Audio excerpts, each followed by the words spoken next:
Lahat, brothers and sisters. So bago tayo magsimula ng ating pag-aaral, samahan niyo po ko na imukod manalangin. Banal at mahabagin naming Amang Diyos na lumikha ng langit at lupa at sa amin ay patuloy nagmamahal. Nagpapasalamat po kami una-una po sa lahat sa pagliligtas niyo po sa amin mula sa walang hanggang kaparusahan sa impyerno. Hindi dahil sa aming mga gawa, kundi dahil sa napakalaking pag-ibig at habag na ipinakita ng Panginoong Jesucristo doon sa krus. Isinakripisyo niya ang kanyang sarili, tumanak yung kanyang mahalagang dugo upang malinis ang lahat naming mga kasalanan, at ngayon may pag-asa na po kami na makakapasok kami dyan sa inyong kaharian at makakasama po kayo ng pangwalang hanggan. Dahil po sa biyaya po na ito ay labis-labis po kaming nagkaroon ng kagalakan. Nagpapasalamat din po kami sa oras po na ito na ibinibigay niyo po sa amin para magkatipon sa lugar po na ito upang sama-sama pong humarap sa inyong banal na salita.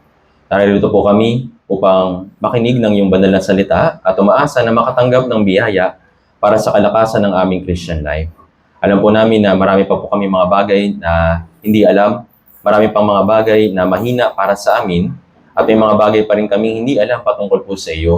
Kaya pakiusap, ihayag niyo po ang iyong sarili sa amin ngayong araw at naway ito po yung maging kalakasan po namin sa susunod na mga araw. Lalo na, nakikita po namin na itong mundo na ito ay patuloy na pasira ng pasira at patuloy na naghihirap ang mga tao sa panahon po namin ngayon. Kaya aming Ama, habang nabubuhay kami dito sa mundong po na ito na mahirap, tulungan niyo po kami upang magawa po namin mapagtagumpayan ang mga pagsubok na aming mararanasan at naway palagi po kaming tumingin sa iyong biyaya.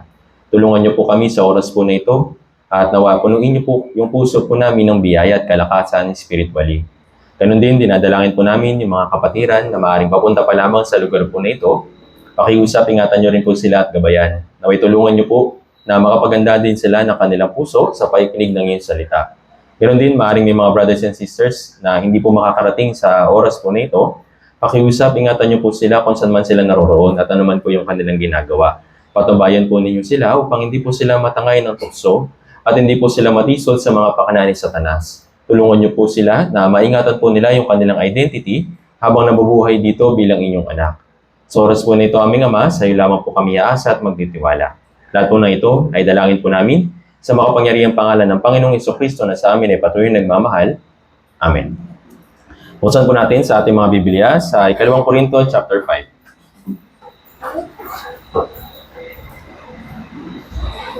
Dalawang verse po yung babasahin natin ngayon sa 2 Corinto chapter 5, tapos babasahin natin pagkatapos sa Roma chapter 6. So 2 Corinto chapter 5 verse 17. Ito po yung unang verse.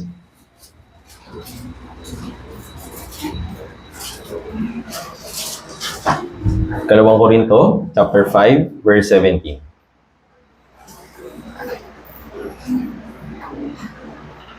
So, dun po sa wala pa mga Bible, pwede po pakitabihan po sila para makita rin po nila at mabasa rin po nila kung ano yung pinag-aaralan po natin.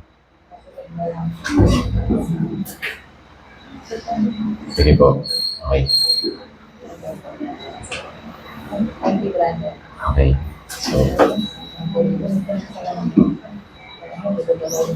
So 2 Corinto chapter 5 verse 17 at Roma chapter 6 verse 4. Babasahin natin. So una muna, basahin natin sa 2 Corinto, chapter 5, verse 17. Basahin po natin ang sabay-sabay. Kung nakita na. 3, 2, 1. Kaya kung ang sino man ay na kay Kristo, siya'y bagong nilalang. Ang mga lumang bagay ay lumipas na. Tignan ninyo, ang lahat ay naging bago. Tapos punta po tayo sa Roma, chapter 6, verse 4. Atras po tayo, Roma, chapter 6, verse 4.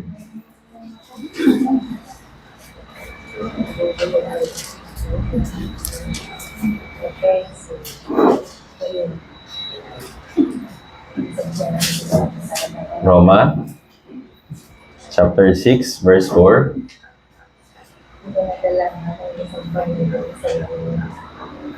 Sige po, kung nakita na, basahin po natin ng sabay-sabay. 3, 2, 1. Kaya tayo inilibing na kasama niya sa pamamagitan ng bautismo tungo sa kamatayan, na kung paanong si Kristo ay muling binuhay sa pamamagitan ng kalawalatian ng Ama, gayon din naman tayo makakalakad sa panibagong buhay.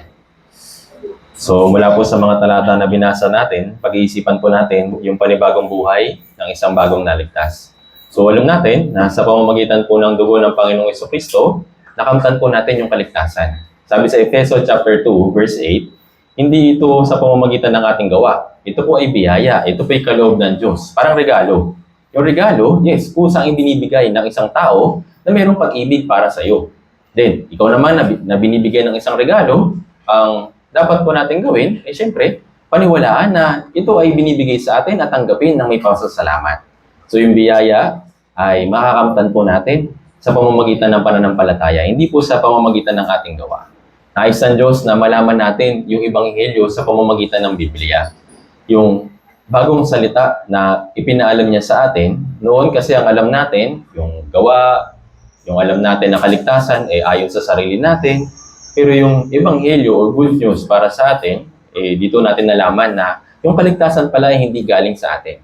Ito po ay biyaya na ibinigay ng Diyos para sa atin. Ngayon, nanaligtas na tayo bilang bagong nilalang, pero din tayong panibagong buhay na nagpasimula pagkatapos nating maligtas. Siyempre, nung tayo ay nasa sinapupunan ng ating mga nanay o mga magulang, yung buhay natin sa loob ng 9 months, yun yung 9 months na pamumuhay. Tama po ba? So sa loob nun, doon tayo tumatanggap ng biyaya mula sa o pagkain mula sa magulang o sa nanay. Then, pagkatapos ng 9 months, may panibagong buhay. Di ba sa loob nung sinapupunan ng nanay, may tubig? Di ba? Doon siya lumalangoy, doon siya nag-i-stay. Tama po ba? Pagkatapos po ng 9 months, mag-i-stay pa rin ba siya doon sa sinapupunan ng nanay? May panibagong buhay siya. Ito po yung realidad. Naintindihan po. Ito po yung buhay natin sa physical. Kaya naman, ganoon din sa espiritu. Noon, yung pamumuhay natin ay patungo sa impyerno. Yung pamumuhay natin likas para sa atin na gumawa ng kasalanan. Kumbaga, nag-i-enjoy tayo, doon tayo lumalangoy. Pero ngayon na naligtas na tayo, kaya nang binasa natin, yung mga lumang bagay, lumipas na. Ngayon, may bagong bagay. Lahat ay naging bago. At tayo ay makakalakad din bilang bagong tao sa panibagong buhay. Naintindihan po. At ito po yung magiging title natin, Bagong Tao at Panibagong Buhay. So, nais ang Diyos na malaman natin kung ano ba yung mga bagay na gagawin natin sa bagong pamumuhay na meron tayo. Bilang bagong nilalang, bilang bagong tao sa harapan po ng Diyos, dahil nga tayo po yung naging anak ng Diyos, ano ba yung mga bagay na gagawin natin habang nandito tayo sa mundong ito? Okay sana kung kinuha na tayo agad ng Diyos pagkatapos nating maligtas, di ba? Kasi diretso na tayo sa langit. Pero bakit hinayaan pa niya tayo na mabuhay dito sa mundong ito? Kasi nga, may panibagong buhay na gusto niyang ipamuhay natin dito sa mundong ito. Ano po yun? Yung pamumuhay na ayon sa kalooban ng Diyos. Naintindihan? Hindi na sa kalooban ng ating sarili, hindi na sa pagnanasa natin, hindi na rin sa kasalanan. Nais ng Diyos na ipamuhay natin yung panibagong buhay ayon sa kalooban niya. Naintindihan po. Ganun din, nais ng Diyos na ipaalam sa atin yung mga bagong bagay na dapat nating matanggap bilang isang bagong nilalang. Naintindihan po. Noon, yung lumang pamumuhay natin, tumatanggap lang tayo, dumidiskarte lang tayo ayon sa sarili natin. Sa mga kakayahan na meron tayo, sa mga skill na meron tayo, ginagamit natin yon para makatanggap ng mga bagay na kailangan natin. Tama po ba? Pero ngayon, tayo ay bagong nilalang bilang anak ng Diyos, pero pa tayong isang bagay na tinatanggap mula sa Diyos. Ano po ito? Biyaya. Sa physical na bagay, yes, tayo po yung gumagawa. Tayo po yung mga nagtatrabaho, tayo po yung nagsisikap. At nakukuha natin yung mga bagay na pinagpagura natin. Naintindihan po? Pero, ngayon na tayo ay anak ng Diyos, meron pa tayong isang bagay na tinatanggap mula sa Kanya. Ano po ito? Yung kapangyarihan, kalakasan, para naman sa ating Christian life. Naintindihan po? Ito po yung biyaya. Noon wala tayong kinalaman sa biyaya eh. Noon, ang biyaya para sa atin, pisikal, material, pinsan pinansyal. Pero meron pang biyaya na gustong ibigay ng Diyos para sa atin bilang bagong nilalang. Ano po ito? Biyaya para sa kalakasan, para sa ating Christian life. Naintindihan po? Kung noon, tayo po ay nasa ilalim ng kasalanan, ngayon ay nasa ilalim na tayo ng biyaya. Naintindihan po? Kaya naman, nais ng Diyos na patuloy nating matanggap yung biyaya na gusto niyang ipagkaloob sa atin. Paano? Una, sa pamamagitan ng Biblia. Ito po yung isang bagong bagay para sa atin. Tama po ba? Yes, alam natin na may Bible na noon. Tama? Nababasa siguro natin. May mga Bible verse tayo na alam. Pero kadalasan, hindi natin naiintindihan. Hindi natin alam kung paano unawain. paano basahin, paano maintindihan. Tama po ba? Pero ngayon, na tayo naligtas, yung bagong salita na ipinagkakalob sa atin ng Biblia, ito pong kanyang salita dito po sa Biblia. Yung salita dito po sa Biblia ay itinuring para sa atin na pagkain, para sa ating espiritu. Tingnan po natin. 1 Pedro chapter 2.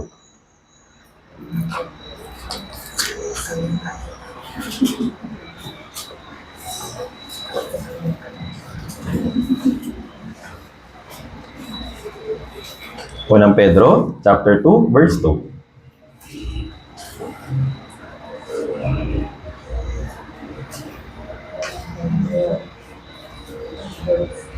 Unang Pedro, chapter 2, verse 2. Okay. Basahin po natin ng sabay-sabay. Kung nakita na, 3, 2, 1. Gaya ng mga sanggol na bagong silang, ay mitingin ninyo ang malinis na espiritual na gatas upang sa pamamagitan nito'y lumago kayo tungo sa kaligtasan. So ito po yung sinasabi ni Apostol Pedro para sa mga naligtas na. Ngayon, sabi niya na gaya daw ng sanggol na bagong silang. Ano po yung pagkain ng isang sanggol na bagong silang? Pwede na ba nakagad siya ng kanin o sabaw? O sabihin natin na mang-inasal, mga ganon. Pwede na ba? Hindi ba? Tama po ba? Ano ba pagkain niya? Gatas. Naintindihan po. Yun yung bagong pagkain para sa kanya pagkalabas niya sa sinapupunan ng nanay. Noon, yung tinatanggap niya na pagkain mula sa puso, yun sa umbilical cord. Tama po ba? Kung ano yung kinakain ng nanay, dinadigest. Tapos, napupunta dun sa bata. Pero hindi na po yun yung pagkain para sa kanya. Pagkalabas niya, yes, yung gatas para sa kanya ay para sa kanyang katawan, physically. Naintindihan po. Ngayon, kung paano daw yung sanggol na nangangailangan ng gatas pagkatapos niyang maipanganak o nung isa siyang sanggol, tayo rin bilang mga Kristiyano na naipanganak na muli sa pamamagitan ng dugo ni Jesus, kinakailangan din po natin yung spiritual at malinis na gatas. Sabi dito, mitiin.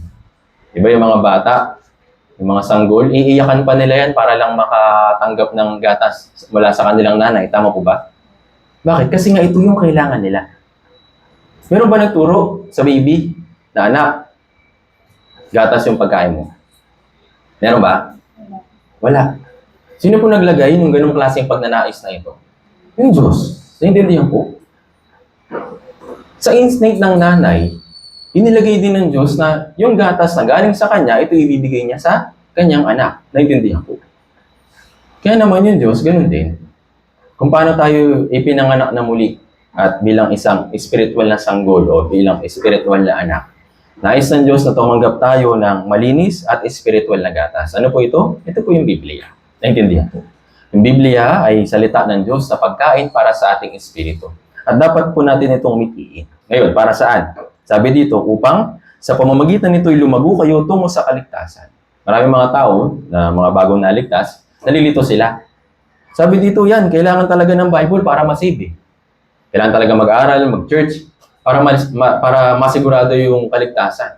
Pero yung kaligtasan po na tinutukoy dito, hindi po tungkol sa kaligtasan para sa espiritu. Naintindihan? Ito po ay kaligtasan para sa ating pamumuhay bilang anak ng Diyos. Naintindihan po. Yung gatas ba, iniinom ng bata para mabuhay siya o para sabi natin na magkaroon ng life, magkaroon ng buhay? Hindi po. Yung gatas, iniinom niya para lumakas yung katawan niya. Naintindihan? Kasi nga may buhay na. So sa pamamagitan nito, yes, yung spiritual na gatas, yung malinis na spiritual na gatas, kailangan din po natin para matanggap natin yung kalakasan para sa ating Christian life habang lumalaki tayo. Gusto ko pong i-emphasize dito yung salitang mitiin. Minimiti. Ano po ibig sabihin ng minimiti? Meron siyang sobrang pagnanais para sa bagay na ito. Tama po ba? Tayo po na mga naligtas, sinasabi dito na mitiin ninyo yung malinis na spiritual na gatas. Hindi lang basta gustuhin, hindi lang basta kung may time, kukunin, o kaya kapag walang time, hindi. Mitiin. Ibig sabihin, masidhing pagnanais. Malalim na pagnanais, pagkagusto. Naintindihan po.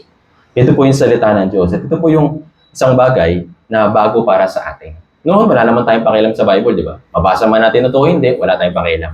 Naintindihan? Maintindihan naman natin o hindi, wala tayong pakialam. Walang epekto para sa atin ito.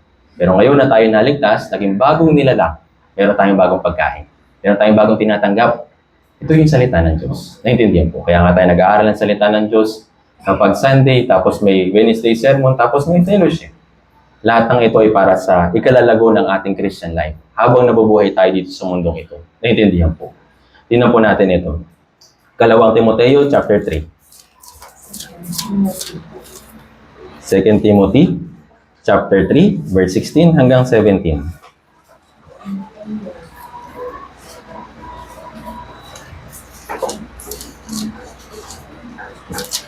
Kalawang Timoteo chapter 3 verse 16 hanggang 17.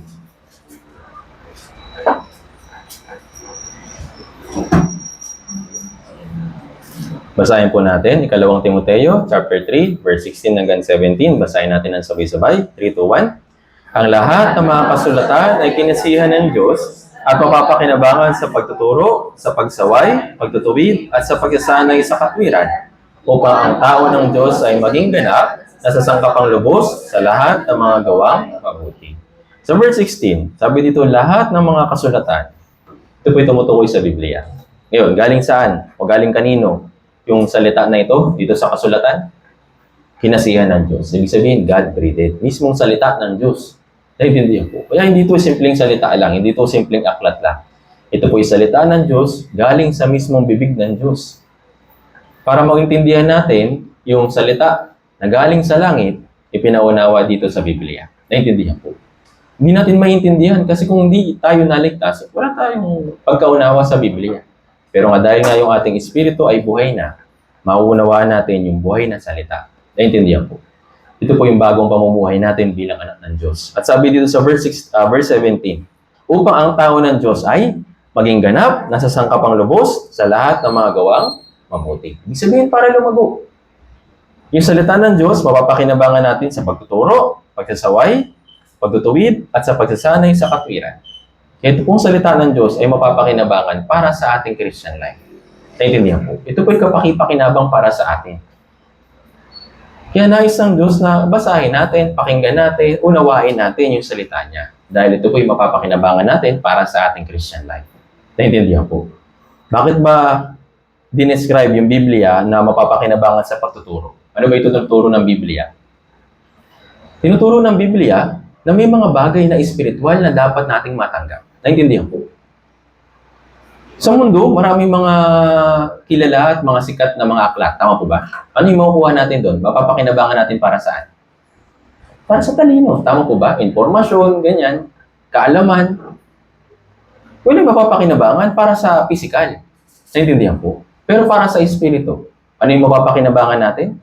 Yung salita ng Diyos. Naintindihan po. Ito yung magtuturo sa atin ng mga bagay na espiritual. Ito yung magtuturo sa atin ng mga bagay na hindi natin nakikita.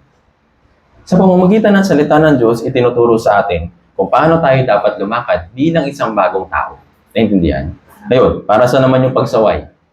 Bakit may pagsaway? Bakit yung po sinasaway yung mga bata o mga anak po ninyo? Kasi minsan hindi ginagawa kung ano yung sinabi nyo. Tama po ba? Anak, huwag mong gawin yan. Di ba? Sabi ko, huwag mong gagawin yan. Ba't mo ginawa? Sinasaway. Naintindihan po. Sa pamamagitan ng Biblia, same day. Tinuturuan tayo ano yung mga bagay na hindi na dapat nating gawin. Dahil nga tayo ay bagong nilalang, yes, dapat tayo ay gumawa ng bagong mga bagay. Naintindihan po. Kaya naman, kung bumabalik tayo dun sa mga luma nating gawi, yes, sa pamamagitan din ng Biblia, sasawayin tayo.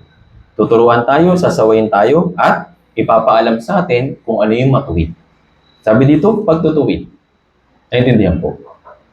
Kaya naman, nais ng Diyos sa atin na mapag-aralan po natin yung Biblia. Dahil ito yung mapapakinabangan para sa ating Christian life sa pagtuturo, pagsaway, at pagtutuwid, at ano yung next? Pagsasanay.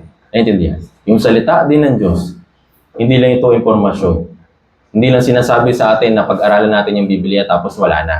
Naintindihan? Kailangan rin po natin na sanayin yung ating sarili ayon dun sa napag-aralan po natin. Naintindihan po. Siguro naman, karamihan po sa inyo marunong magluto. Marunong po ba? Kahit hotdog. O kahit itlog. Siyempre may idea tayo. Tama po ba? May nagturo po sa inyo, di ba? Meron po ba? O kusa ninyong natutunan? Minsan napanood natin, minsan tinuro sa atin, anak, ganito yan. Naintindihan po. Ngayon, yung impormasyon na yun na kailangan mo para lutuin yung isang putahe, kailangan mo gawin, i-apply. Tama po ba? Hindi lang na, ay, alam ko yung pagluluto ng itlog. Pero hindi mo naman alam kung paano gagawin. Tama po ba? Ganun din po. Nag-aaral tayo ng salita ng Diyos, tinuturuan tayo, sinasaway tayo, tinutuwid tayo, at sinasanay tayo sa ating Christian life. Naintindihan po. Ano yung resulta nito? Kapag tayo natuto, nasaway, natuwid, at nasanay, sabi dito, upang ang tao ng Diyos ay maging ganap. Ibig sabihin, pustong gulang. Naintindihan po. Maging ganap sa ating pagkatao spiritually. Mature na Kristiyano. Pero hindi po ito instant. Naintindihan po. Kailangan po ng proseso. Kung paano yung baby dumadaan sa proseso ng gatas, tapos next yung mga malalambot na pagkain, tapos kapag lumaki na siya, medyo matitigas na, tapos kapag talagang pustong gulang na, kaya na niya yung medyo matitigas na pagkain. Naintindihan po. Yung proseso po na ito ay ganoon din sa ating Christian life. Dahil nga tayo ay bagong nilalang. Nais ng Diyos na matanggap natin yung mga bagong bagay. Una, sa spiritual, yung gatas. Ibig sabihin ng gatas, yung salita ng Diyos. Ngayon sabi dito, upang ang tao ng Diyos ay maging ganap. Kapag yung isang tao ay naging ganap spiritually, siya ay handa sa lahat ng gawang mabuti. Naintindihan po. Kaya naman, napakahalaga para sa atin ang paglago. Hindi po ito optional. Naintindihan po. Parang sa isang bata, natural po na lumalaki siya. Tama po ba?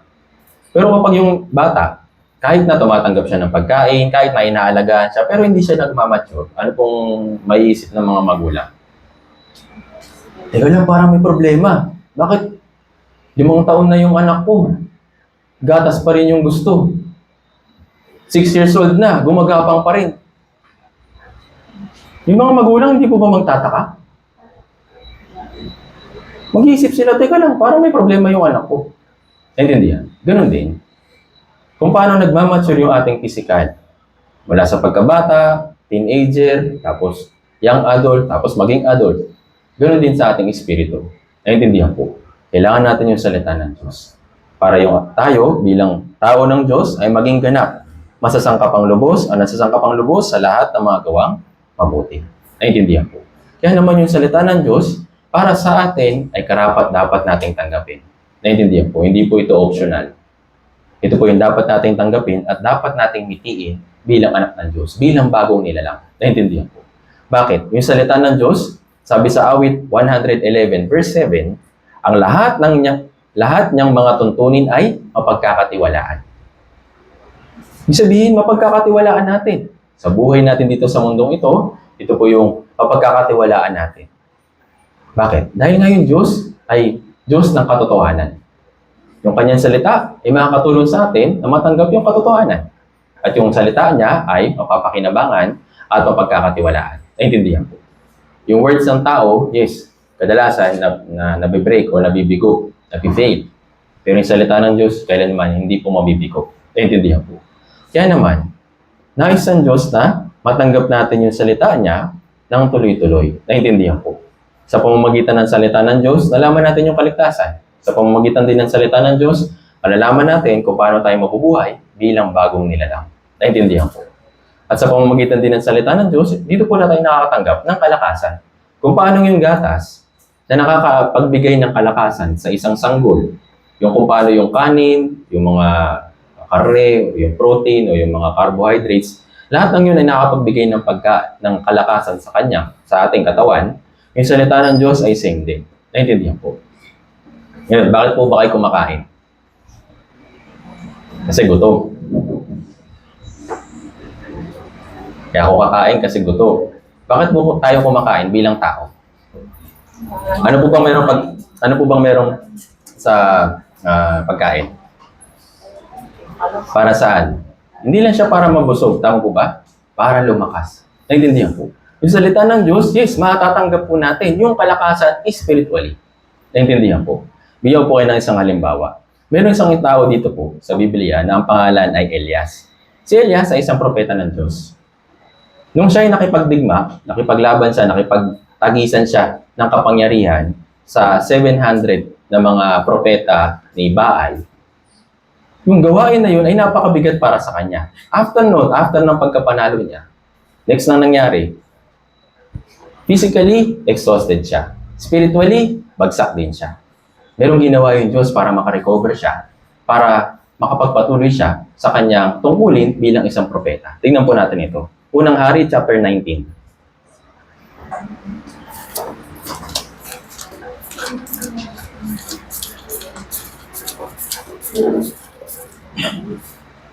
Unang Hari, chapter 19. Sa Old Testament po ito, verse 1 hanggang 5.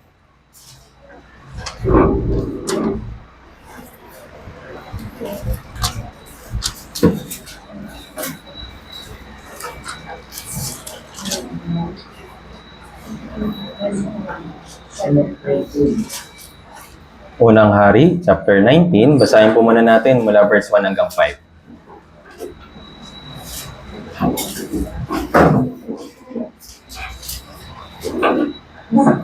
Unang Hari, chapter 19, mula verse 1 hanggang 5.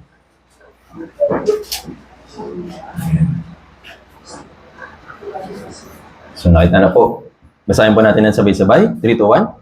Isinalaysay ni Ahab kay Jezebel ang lahat ng ginawa ni Elias at kung paano kanyang pinatay ng tabak ang lahat ng mga propeta.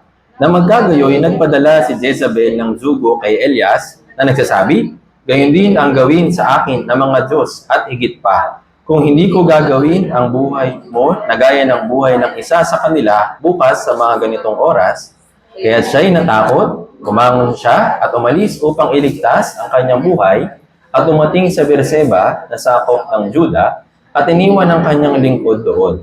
Ngunit siya'y naglakbay ng isang araw patungo sa ilang at dumating at umupo sa lilim ng isang punong kahoy. Siya'y humiling na siya'y mamatay na sana na nagsasabi, sapat na ngayon o Panginoon, kunin mo ang aking buhay sapagkat hindi ako mas mabuti kaysa aking mga ninuno.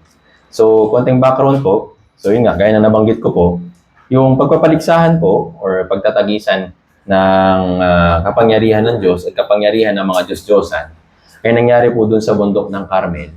So, ang kalaban ni Elias noong time po na yun ay 700 na mga propeta, yung bulaang propeta. So, ito yung napakabigat na gawain para sa kanya. Dahil nga siya isang tao lang, gusto ipakita ng Diyos yung kapangyarihan niya sa pamamagitan ni Elias. Nanalo siya dun sa digmaan po na ito, dun sa paligsahan po na ito. Nung nakita ni Ahab, yung hari po nung time po na yun, ay natalo yung kanyang mga alagad, yung mga propeta, yung bulaang propeta. Ipinag-utos niya dun sa mga kawal niya na kailangan patayin si Elias, yung propeta ng Diyos. Yun, sinabi niya ito dun sa asawa niya, si Jezebel. At si Jezebel gumawa ng isang plano. Kailangan siyang mamatay. Kailangan siyang habulin. Ngayon, anong sabi ng Diyos kay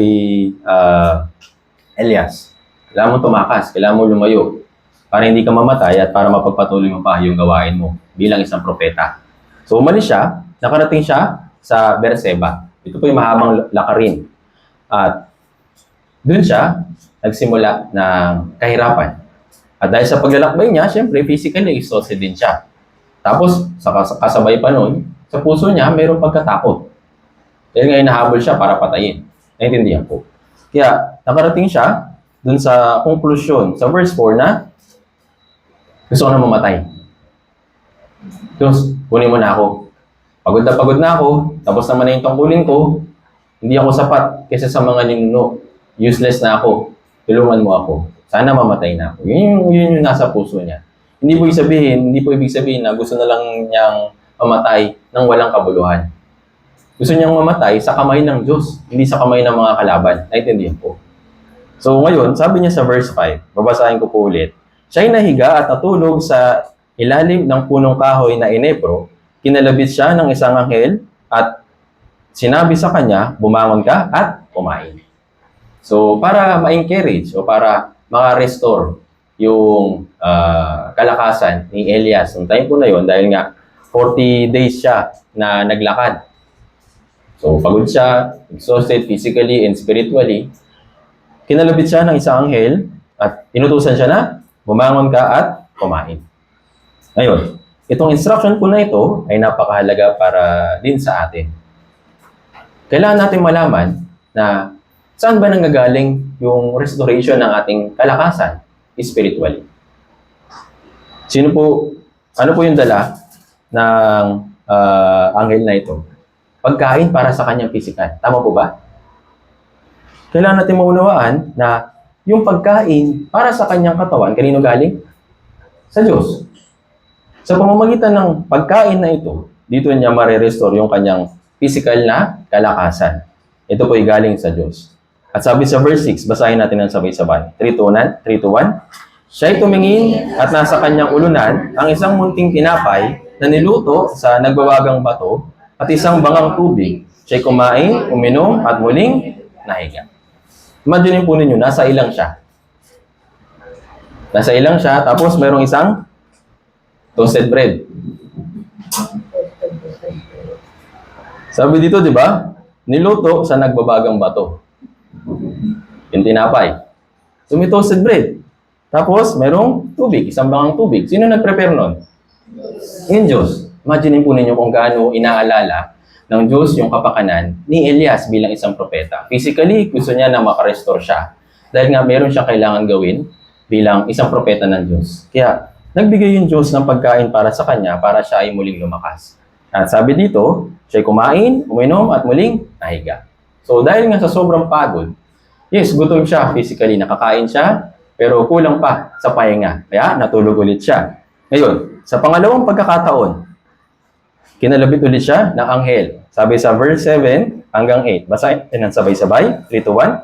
Ang anghel ng Panginoon ay nagbalik sa ikalawang pagkakataon.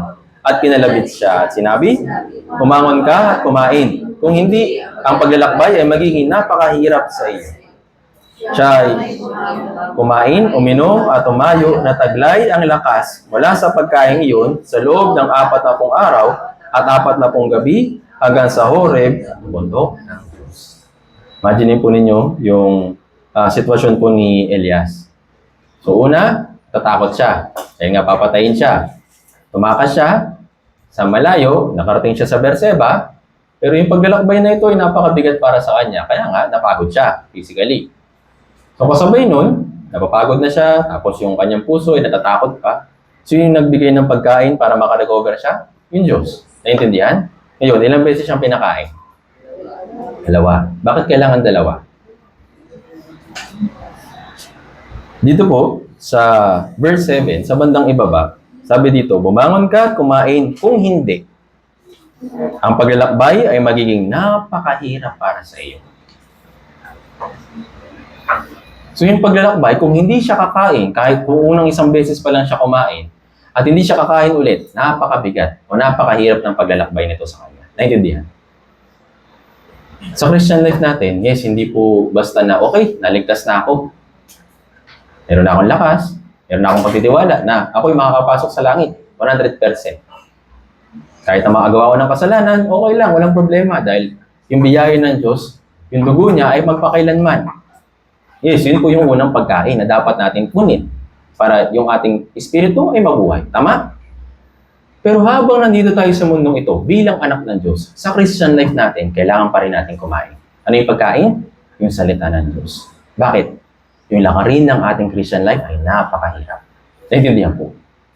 Kahit nga yung buhay natin dito sa mundo, yung pagpapagod, pagsasakripisyo po na ginawa po ninyo, ilang beses po yung naramdaman yung kaginawahan. Sabi ng iba, tuwing may sweldo, may ginhawa eh. Opo, may kaginawahan. Pero, panandalian lang. Tama po ba? Tapos, hindi pa palagi. Kaya kailangan po natin maunawaan na habang nandito tayo sa mundong ito, na mabigat na lakarin sa ating Christian life, kailangan natin ng pagkain. Ano po ito? Yung salita ng Diyos. Bakit? Sabi nga ng Diyos, dito po kay Elias, "Umangon ka at kumain. Kung hindi, ang paglalakbay ay magiging napakahirap para sa iyo." Ngayon, imagine po natin. Paano kaya kung sinabi ni Elias na, okay na po ako dun sa unang pagkain? Medyo busog pa naman po ako. Medyo hindi pa ako natutunawan. Tapos meron pang natira. Pwede ko naman baunin. Anong sabi ng Diyos? Bumangon ka at kumain. Kung hindi, magiging napakabigat o napakahirap ng paglalakbay mo. Naintindihan po. Kaya sa kaisipan, maring sa kaisipan ng tao natin, o sa pisikal, nakapakinig naman ako na ng sermon. Alam ko na nga kung ano yung kaligtasan. Alam ko na nga na yung Christian life ay may four wheels. Merong salita ng Diyos, merong prayer, merong fellowship, at merong evangelism. Oo, alam ko na yun. Pero doon lang ba natatapos yung paikinig ng salita ng Diyos? Hindi po. Kailan natin bumangon ulit? Kumain? Dahil sa future, yes, makakaranas tayo ng mga mahihirap na bagay. At kung wala tayong lakas, babagsak tayo. Naintindihan po. Kaya yung salita ng Diyos, hindi po optional. Sabi kanina, meet He in. Naintindihan po. Mayroong masiding pagnanais na matanggap yung salita ng Diyos. Kasi nga ito yung makapagbibigay sa atin ng kalakasan. Bakit? Dahil along the road, mayroong mga bagay na mahihirap na may experience natin. Kaya kung hindi tayo kakain ng salita ng Diyos, kung wala tayong kalakasan, magiging napakahirap na lakarin ito para sa atin. Naintindihan po. Kaya naman, yung utos ng Diyos na magbasa, yung utos ng Diyos na kumain kay Elias, ay sinunod niya. Ngayon, anong sabi sa verse 8? Siya bumangon, kumain, uminom. Then, tsaka siya humayo, nataglay ang lakas wala sa pagkain iyon. Ngayon, yung pagkain na yun, yung pangalawa niyang pagkain, gaano katagal na receive o gaano katagal niya yung kalakasan na yun na natanggap niya mula dun sa pagkain dun sa pangalawang beses. Ilang araw siya? 40 days and 40 nights. Imagine po ninyo ito. Okay sana kung mayroong ganitong pagkain, no? Isang kainan lang, yung busog mo 40 days and 40 nights. Tama po ba? Kaso wala pong ganun dito eh. Tama po ba? Physically, hindi po ito tungkol sa pagkain physical. Dahil wala naman po pagkain na meron tumatagal ng 40 days and 40 nights. Kakain ka pa rin. Tama po ba? Minsan kakakain mo pa nga lang, iniisip mo pagkain pa rin eh. Pero ano po yung nagbigay ng lakas sa kanya? Yung pagkain mula sa salita ng Diyos. Naintindihan po. Ito po yung kahalagahan ng salita ng Diyos para sa atin. Kaya ganoon na lang sinabi sa atin ng Diyos na mithiin natin. Hindi naman ibig sabihin na okay, nakapakinig na ako. After 40 days, tsaka na lang ako babalik sa church. Kasi busog naman na ako eh. Ganun po ba? Hindi po. Napakahirap ng ating lakarin sa ating Christian life. Kaya nga, constantly, dapat tayong tumanggap ng salita ng Diyos. Kaya nagbigay yung Diyos ng schedule para sa atin. Tama po ba? Sa mga panahon na tayo ibagsak sa ating Christian life, sa mga panahon na nangihina na tayo sa ating Christian life, kagaya ni Elias, kinakalabit tayo. Uy, kailangan mo nang kumain. Hindi ka. Kain ka. Naganda yung Diyos ng pagkain para sa iyo. Kung isang tao na nakakaramdam ng gutom sa kanyang pisikal, kapag inaya siyang kumain, kakain siya o hindi? Kakain. Tama po ba? Masaya siya. Kasi nga, makakatanggap siya. Pero paano kaya kung isang tao na hindi iniisip kung gaano kahalaga yung pagkain? Kahit na kinakalabit na siya, inaya na siya. Pero sabi niya, next time na lang. Wala siya makukuha. Naintindihan po. Kaya palagi po ninyong tandaan ito pong kwento tungkol kay Elias. Nakatanggap po siya ng kalakasan after ng mahirap na gawain nung kinalaban niya yung 700 na mga hulaang propeta. Pagkatapos nun, may paglalakbay siya, ginawa. Tumakas siya. Kailangan pa rin niya ng kalakasan. Naintindihan po. Sa pamamagitan ng salita ng Diyos, yes, nagawa niya mga panumbalik yung kalakasan niya spiritually. Kaya nga, nagpatuloy siya para sa kalooban po ng Diyos. Naintindihan po. Kaya naman, yung salita ng Diyos para sa atin, ulitin ko po, ay napakahalaga para sa atin. Naintindihan po. Isa pa pong halimbawa, yung mga Israelita ay nasa ilang, sila po'y kumakain ng pagkain na tinatawag na mana. Yung mana, sa Biblia, isa siyang maliit na parang butil, parang maliit na tinapay. Tapos kailangan nilang, maliit na butil, tapos kailangan nilang i-grind para gawing tinapay. Naintindihan po. Ito pong pagkain na ito ay pagkain nila nung sila ay nasa ilang. Naintindihan po. Nung nasa Egypt sila, ang pagkain nila, yes, masasarap. Pagkain at mga gulay, mga prutas. Pero pagkain yun ng isang alipin. Pero sa ilang, Yung pagkain para sa kanila na ibinigay ng Diyos ay isang mana.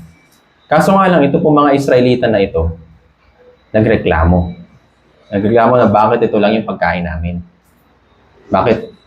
Dito sa ilang, dinala mo kami para ito lang yung kainin. Tingnan po natin yung kwento po nito para mas maintindihan po natin. Exodus chapter 16. Medyo mahaba po ito. Exodus chapter 16.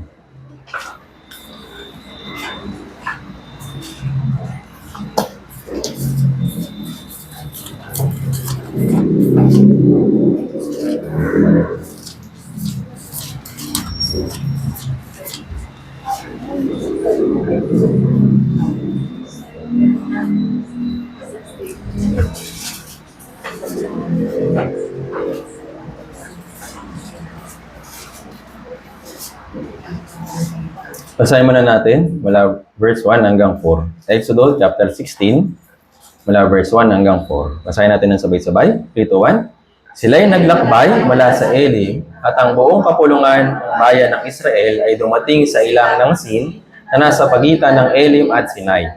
Na ika-15 araw at pagkatapos na sila'y umalis sa lupain ng Ehipto, nagreklamo ang buong kapulungan ng bayan ng Israel laban kina Moises at Aaron sa ilang.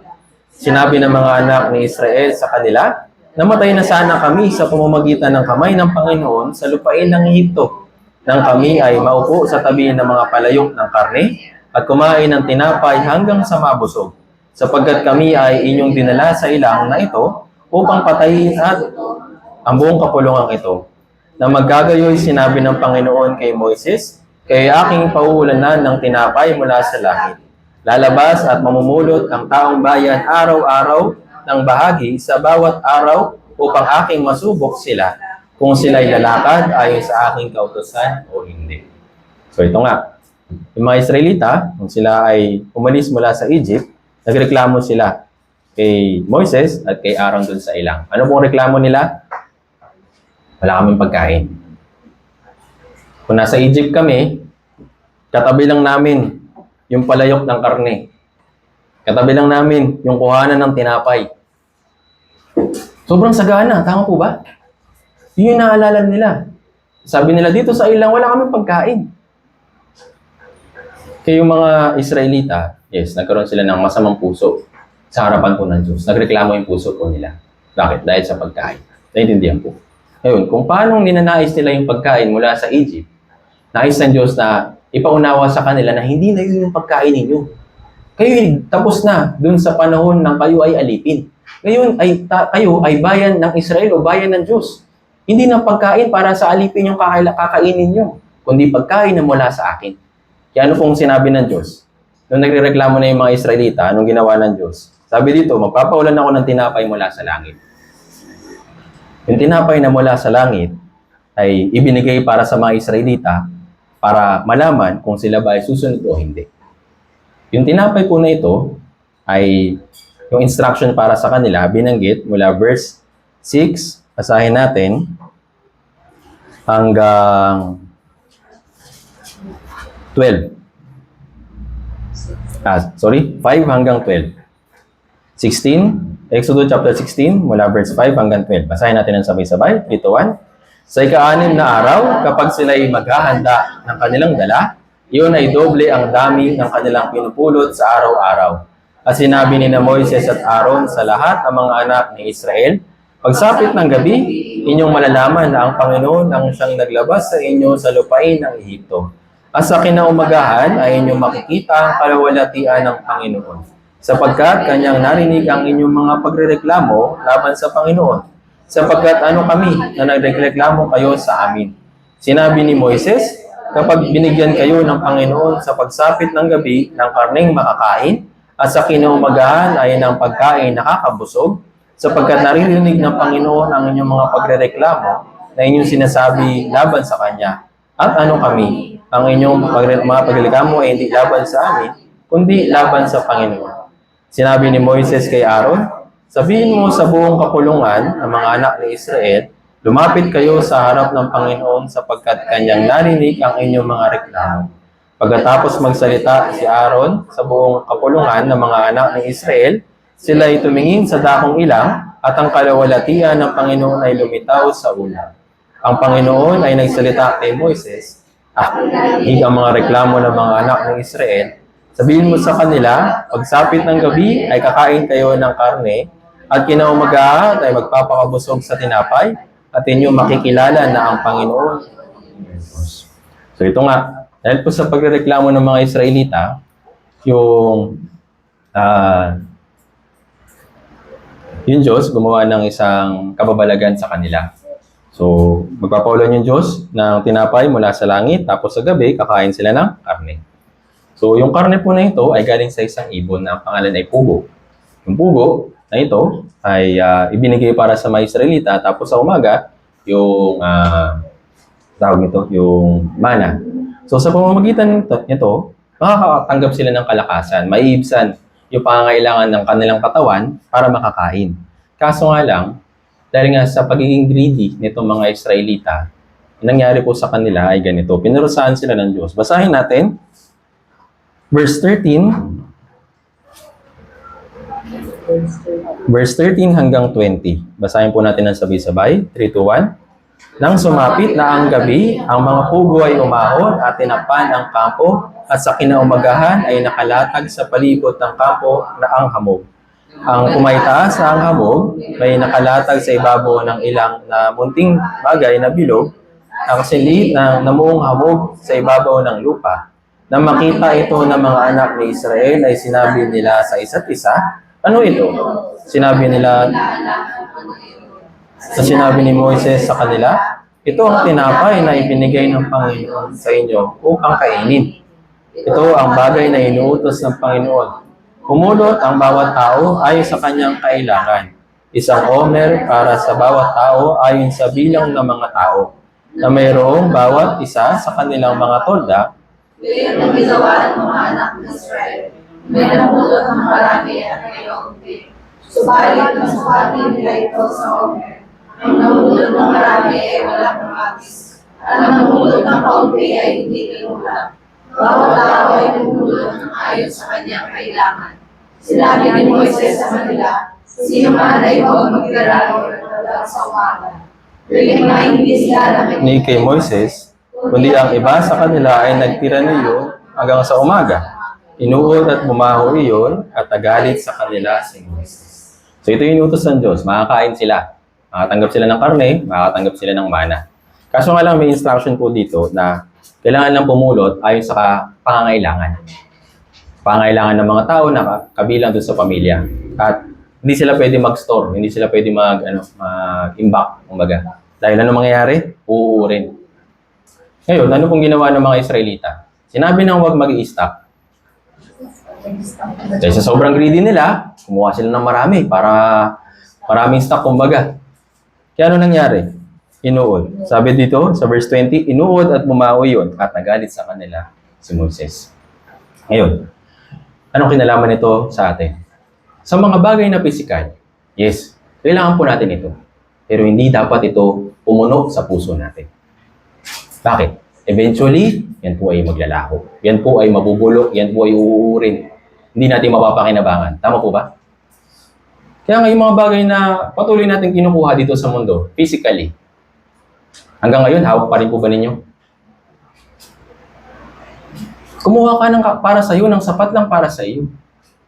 Naintindihan po. Kung kukuha ka ng lampas sa kailangan mo, eventually, makikita mo, uuurin, babaho. Ibig sabihin, mabubulok. Walang pakinabang. Kaya yung mga tao, di ba? Dahil ngayong puso nila ay wala sa pagkakontento. Gusto nilang kumuha ng marami, gusto nilang kumuha ng masigit pa, mas lalo silang nahihirapan sa kanilang buhay. Naintindihan po. Yes, wala namang problema sa pagiging masipag, sa pagiging masino, sa pagpupursige sa pagtatrabaho. Pero kailangan natin tandaan, hindi lang tayo nabubuhay para dun. Meron tayong bagong pagkain na dapat natin hinahanap, dapat nating minimiti. Ano po ito? Yung salita ng Diyos. Naintindihan po. Yung sa physical, yes, bibigay sa atin ito ng Diyos. Pero kung susobrahan din natin, ito ay wala rin pakinabang sa atin. Kung gusto natin, kung nakatingin lang tayo sa mga bagay na physical, eventually, makikita po ninyo masisira, mawawasak, at hindi mapapakinabangan. Pero ano ba yung nais ng Diyos para sa atin? tumanggap din tayo ng biyaya wala sa Kanya. Naintindihan po? Yung biyaya na yun, matatanggap natin, kung makukuha natin, ito ay magpakailanman. Maiuukit sa ating puso, magiging kalakasan po natin sa ating Christian life. Naintindihan po? At sa sobrang greedy nitong mga tao na ito, pinarusahan sila ng Diyos, yun nga, yung pagkain na bulok, tapos sila mismo, nakaranas din ng kahirapan. Tingnan po natin, bilang number 11. O bilang, chapter 11, verse 20.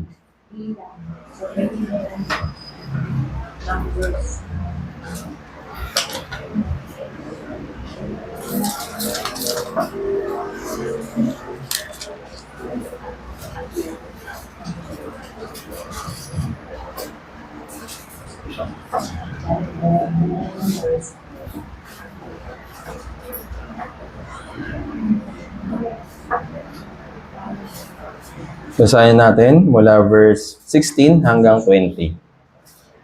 Mga bilang, chapter 11, verse 16 hanggang 20. Kung nakita na po, babasahin po natin ng sabay-sabay. Nakita na? 3, 2, 1. Kaya't sinabi ng Panginoon kay Moises, magtipon ka para sa akin ng 70 lalaki na matatanda sa Israel na iyong nalalaman na matatanda sa bayan at ang mga nangunguna sa kanila. At dalhin mo sila upang sila ay roon na kasama mo. Ako'y bababa at makikipag-usap sa iyo doon, at ako'y kukuha ng espiritu na nasa iyo at aking isasalin sa kanila. Kanilang dadalhin ang pasanin ng bayan na kasama mo, upang huwag mong dalhin mag-isa.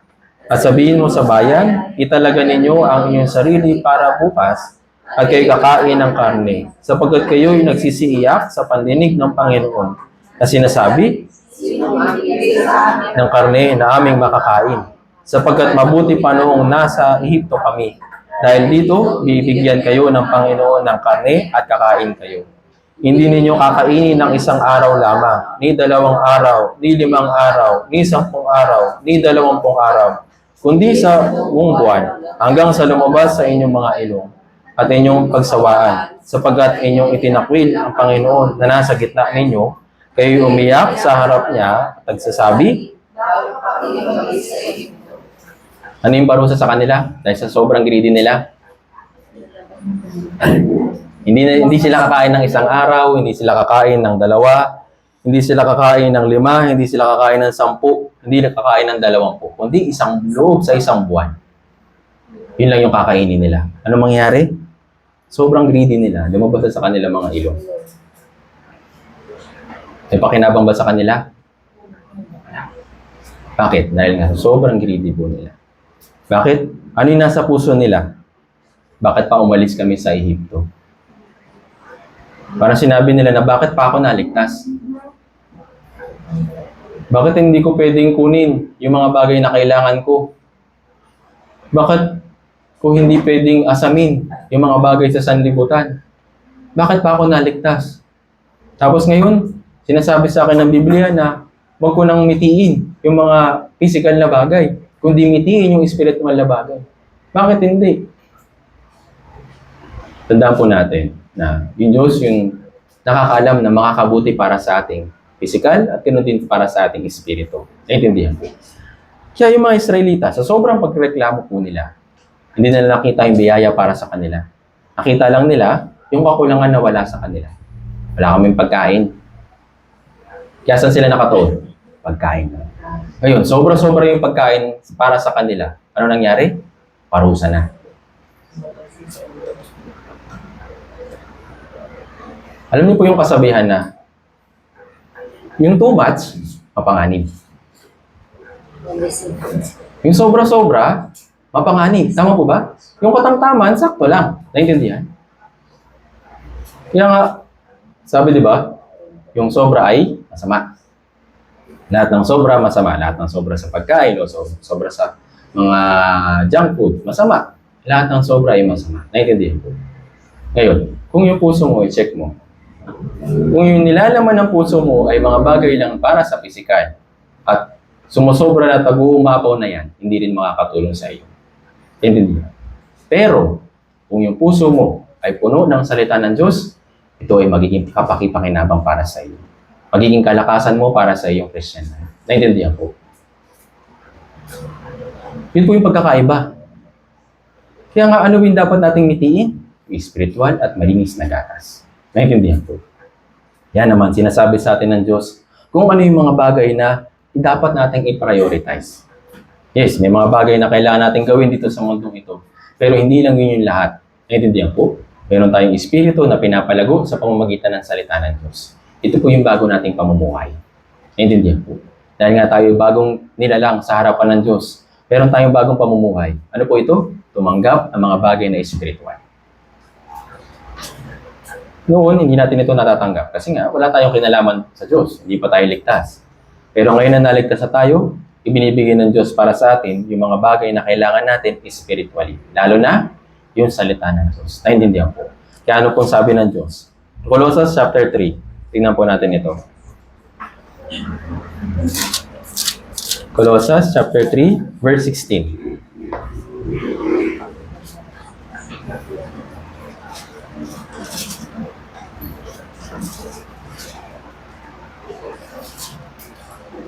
Colossians chapter 3.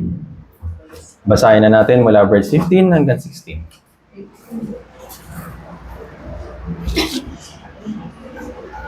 Colossians chapter 3, verse 15 hanggang 16. Kung nakita na po, basahin po natin ng sabay-sabay. Okay? Kita na? Basahin natin sabay-sabay. 3, 2, 1. At maghari sa inyong puso ang kapayapaan ni Kristo, na doon ay tinatawag naman kayo sa isang katawan. At kayo maging mapagpasalamat. Manirahan nawang sagana sa inyo ang salita ni Kristo ayon sa lahat ng karunungan. Pagturo, magpapalalahanan kayo sa isa't isa sa pamamagitan ng mga salmo at ng mga himno at mga awiting espiritual. Umaawit na may pasasalamat sa Diyos ang inyong mga puso.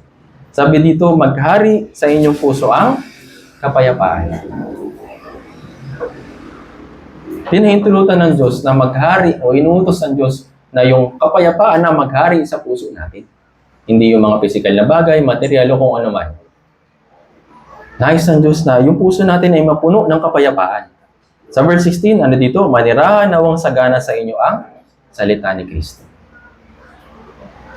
After po nating maligtas, sa buong Biblia, hindi po sinabi sa atin ng Diyos na isipin lang natin yung mga bagay na pisikal. O yun lang yung pumuno, o yun lang yung punuin natin sa puso natin. Hindi po. Ano po yung nais ng Diyos na pumuno sa puso natin? Kapayapaan. Naintindihan po. Evangelist, paano ko mapupuno ng kapayapaan kung yung puso ko naman ay naghahanap ng mga bagay na pisikal? Kaya yung mga Israelita, balikan po natin sila. Ang kailangan nila ay pagkain. Tama? Pagkain para sa pisikal, pagkain para sa kalakasan nila habang naglalakbay sila dun sa ilang. Which is okay naman. Naintindihan? Kaso nga lang, ano po yung naging puso ng mga Israelita? Yung pagiging greedy nila. Yun yung naging kasalanan po sa kanila. Yung sobrang pagnanais, pagmithi sa mga bagay na pisikal, ito rin po ay kasalanan. At makakasama sa atin. Naintindihan? Kaya nga sabi sa Biblia, mithiin ninyo, hindi yung pisikal. Mithiin ninyo yung spiritual at malinis na gatas. Manirahan namang sagana sa inyo, yung salita ni Kristo. Ang pumuno sa puso ninyo ay kapayapaan. Hindi yung mga bagay sa sanlibutan. Naintindihan po. Kaya naman, yung puso natin hindi na ngayon nakatuon sa mga bagay na pisikal lang. Bilang bagong nilalang, mayroon tayong panibagong buhay. Ano po yung panibagong buhay? Niisip yung mga bagay na spiritual. Naintindihan po. Kaya ano po sabi dito, atras po tayo. Colossians chapter 3, verse 1 hanggang 3.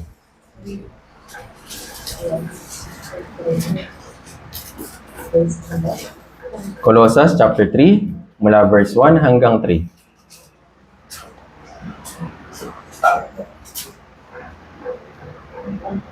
Colossians chapter 3, mula verse 1 hanggang 3. Basahin natin ng sabay-sabay. 3, 2, 1. Kung kayo nga'y muling binuhay na kasama ni Kristo, ay hanapin ninyo ang mga bagay na nasa itaas, na kinaroroonan ni Kristo na nakaupo sa kanan ng Diyos. Ituon ninyo ang inyong pag-iisip sa mga bagay na nasa itaas, hindi sa mga bagay na nasa ibabaw ng lupa, sapagkat kayo'y namatay na at ang inyong buhay ay natatago kasama ni Kristo. Sabi dito, kung kayo'y muling binuhay na kasama ni Kristo, ibig sabihin kung kayo'y naligtas na, hanapin niyo yung mga bagay na nasa itaas. Ano po ito? Yung mga bagay na spiritual. Sa verse 2, ituon ninyo ang inyong pag-iisip, ibig sabihin yung puso. sa mga bagay na nasa itaas, hindi sa mga bagay na nasa ibabaw ng lupa. Naintindihan po.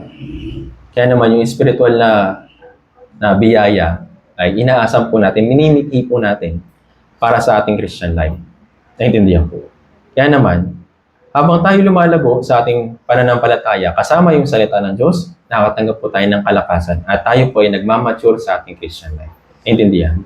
Sabi kanina, upang ang tao ng Diyos ay maging ganap, nasasangkap ang lubos sa lahat ng mga gawang mabuti. Magagawa natin yung mas malaking gawain ng Diyos kung tayo po ay may sapat na pagkain sa ating espiritu. Ano po ito? Yung salita ng Diyos. Kaya yung mga Israelita, nakasurvive po sila, hindi po dahil sa kakayahan nila. Nakasurvive sila dahil sa biyaya ng Diyos sa pamamagitan ng pagkain na ibinigay sa kanila. Ito po yung mana. Naintindihan? Yung mana ay kumakatawan din sa salita ng Diyos. Yung mana ay nagbibigay ng kalakasan para sa kanila spiritually. Sa physical, yes, ito po yung pinahintulot na pagkain para sa kanila. At tayo naman, yung pagkain na ibinigay ng Diyos dito po sa Biblia. Naintindihan po. Kaya naman, nais ng Diyos na tayo po ay makatanggap ng mas higit pa. Kaya tayo po, ano sabi dito? Ituon natin yung ating pag-iisip sa mga bagay na nasa itaas, hindi sa mga bagay na nasa lupa lang. Naintindihan po. Pagkatapos po na maibigay sa kanila yung pugo, yung karne ng pugo, natapos na po yun sa kanila. Kasi nga, yun naging sumpa sa kanila. Kaya, saan sila dapat tumingin na? Yung mana na nalaglag na parang hamog. Naintindihan po. Kaya naman, nais ng Diyos na itingin natin yung ating mga mata sa itaas, hindi lang sa mga bagay dito sa lupa. Yes, kailangan natin yun. Pero hindi lang po tayo nabubuhay doon. Dahil tayo po ay bagong nilalang, tumatanggap din tayo ng bagong pagkain. Ano po ito? Yung salita ng Diyos. Naintindihan? Pero nga, minsan, kahit na nais ibigay ito ng Diyos para sa atin, kahit na ready na yung salita niya, kahit na meron ng inihanda na pagkain para sa atin, pero minsan, dahil nga sa kung anumang dahilan, nawawala yung appetite natin. Minsan dahil sa sakit, minsan dahil sa mga anumang mga bagay na nararamdaman natin, nawawalan ng gana yung ating pagkain. Tama po ba? Ganon din sa Espiritu, ganon din sa ating Christian life. Kahit na ready na yung salita ng Diyos, nandiyan na, yung Biblia ay nasa harapan mo na. Pero bakit wala tayong gana magbasa? Wala tayong gana makinig, wala tayong gana na umattend sa fellowship o umattend sa mga gathering. Kailangan rin po natin ito maunawaan. Kung paano tayo nagkakasakit sa katawan at minsan nawawalan tayo ng gana kumain, ganun din. Dahil nga sa sakit, sa spiritual, nagkakasakit tayo dahil sa kasalanan. Yung kasalanan is, ito po hindi magandang bagay para sa atin. Hindi na po tayo dito nabubuhay. Pero kung tayo ay nabubuhay sa kasalanan, kahit na ready na yung salita ng Diyos, wala tayong matatanggap na biyaya. Naintindihan? Kaya po yung dapat gawin. Sabi sa Biblia na, iwan ninyo yung kawalang muwang at kayo mabuhay at tumakad na may pangunawa. Sabi sa Kawikaan chapter 9 verse 6. Naintindihan po. Kung ano yung mga bagay na nagbigay ng sakit sa atin, tanggihan natin, iwan natin. Naintindihan po. Kasi hindi tayo makakalakad nang may pangunawa kung meron tayong sakit. Nais ng Diyos na iwan natin. Sabi sa English, forsake foolishness and live and go in the way of understanding. Kaya naman, napakahalaga para sa atin na masiyasat din yung ating sarili kung ako ba ay minimithi yung salita ng Diyos at meron ba akong appetite sa salita ng Diyos. Ako ba ay gutom sa salita ng Diyos? Kaya naman, napakahalaga na magkaroon muna tayo ng pag-check sa ating puso kapag tayo humaharap sa salita ng Diyos. Kagaya po ni Haring David. Si Haring David, yes, nagkasala po siya ng pangalo niya at pagpatay. Dahil nga sa kasalanan na ito, nawala yung gana niya sa pagharap sa Diyos. Kasi nga nahihiya siya. Naputol yung kanilang magandang fellowship. Pero kahit na ganun, si Haring David, nagkaroon siya ng puso na nag-request siya, Diyos, sana, anong balik yung gana ko? Anong balik yung malinis kong puso sa harapan mo? Para matanggap ko yung biyaya na kailangan ko para sa Christian life ko. Tingnan po natin yun. Awit 51. Para makita po natin ito. Awit 51.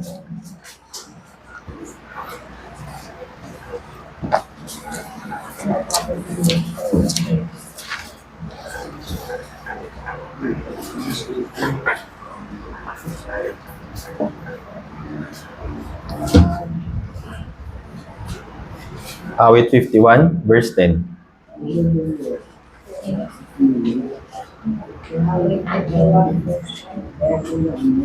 Awit 51, verse 10. Kung nakita na po, babasahin po natin ito ng sabay-sabay.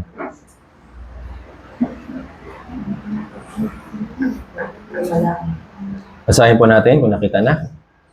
Awit 51, verse 10. 3, 2, 1. Tumalang ka sa akin ng isang malinis na puso, O Diyos, at muli mong baguhin ang matuwid na espiritu sa iyo.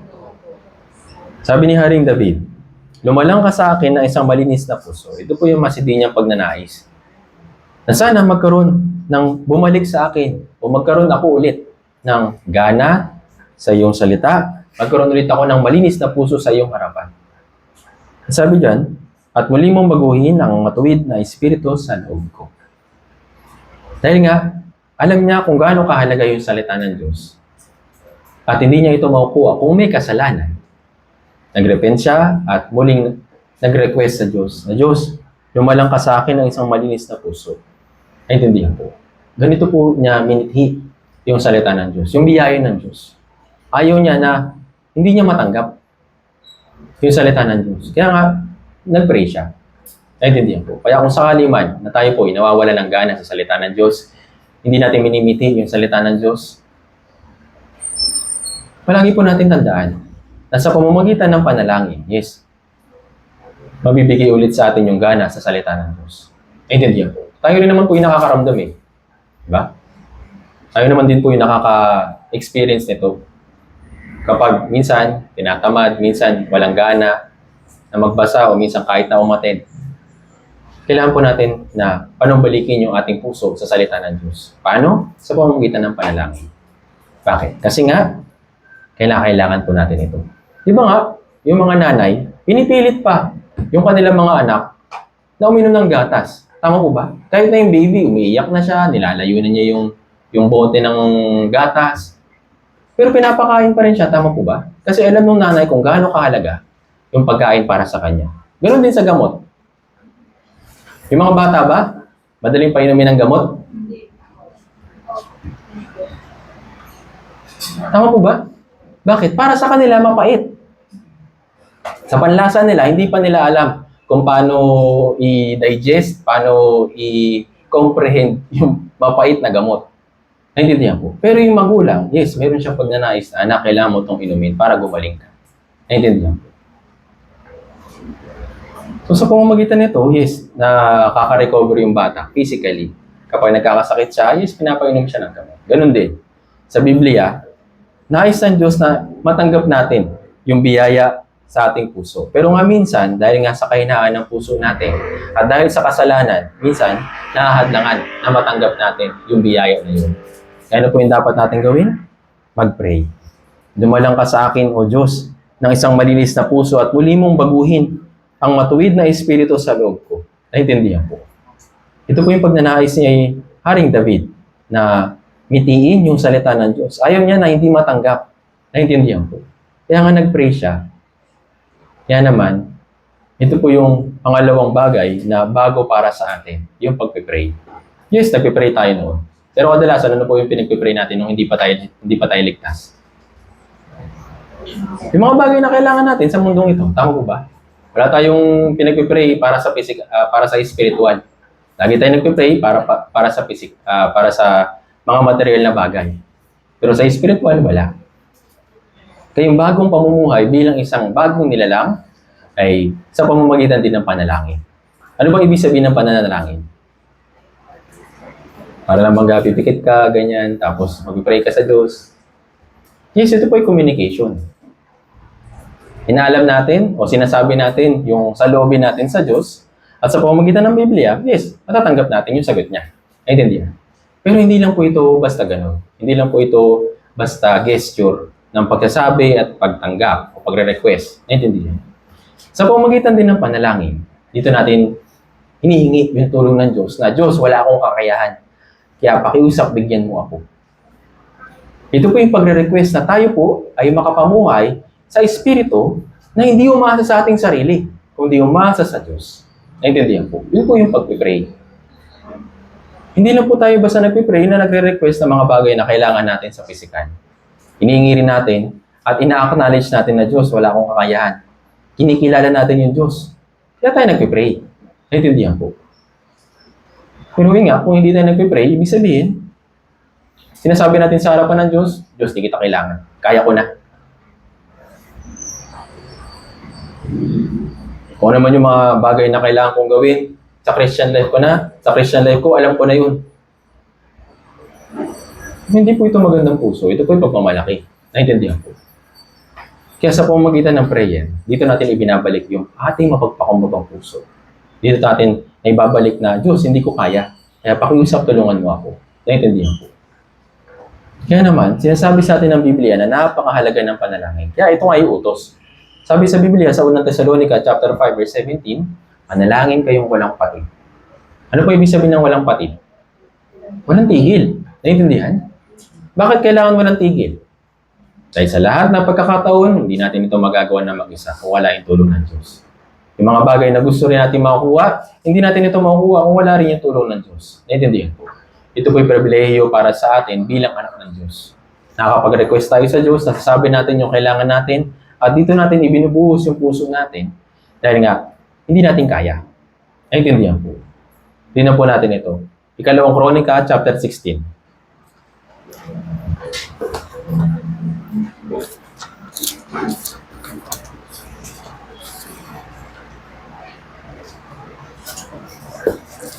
Ikalawang Kronika, chapter 16, verse 9.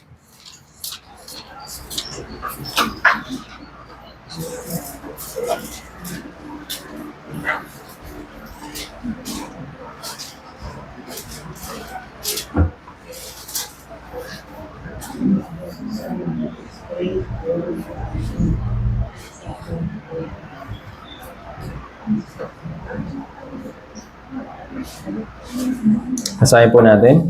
Ikalawang Kronika, chapter 16, verse 9. Basahin po natin sabay-sabay. 3, 2, 1. Sapagkat ang mga mata ng Panginoon ay nagpaparoot pa rito sa palibot ng buong lupa upang ipakita ang kanyang kapangyarihan alang-alang sa kanila na ang mga puso ay tapat sa kanya. Ikaw ay gumawang may kahangalan sa bagay na ito sapagkat mula ngayon magkakaroon ka ng mga digmaan. So, ibinanggit po dito sa bandang itaas na yung mata daw ng Panginoon, nagpaparot pa rito, tumitingin siya sa buong lupa. Sino po hinahanap niya? Yung mga tao mayroong tapat na puso. Para saan? Para ipakita yung kapangyarihan sa kanila. Sino po yung mga tapat na puso? Sino po yung mga tao na mayroong tapat na puso? Ito po yung mga tao na umaasa sa Diyos. May puso na humihingi ng tulong sa Diyos. Sila yung tapat.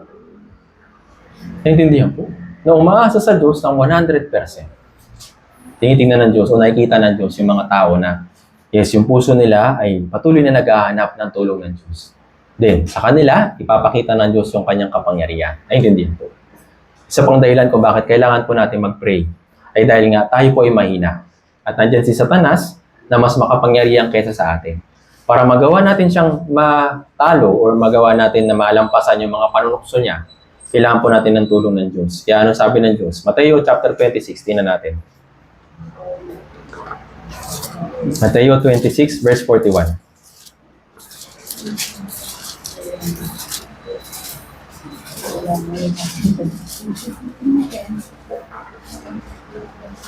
Mateo chapter 26, verse 41.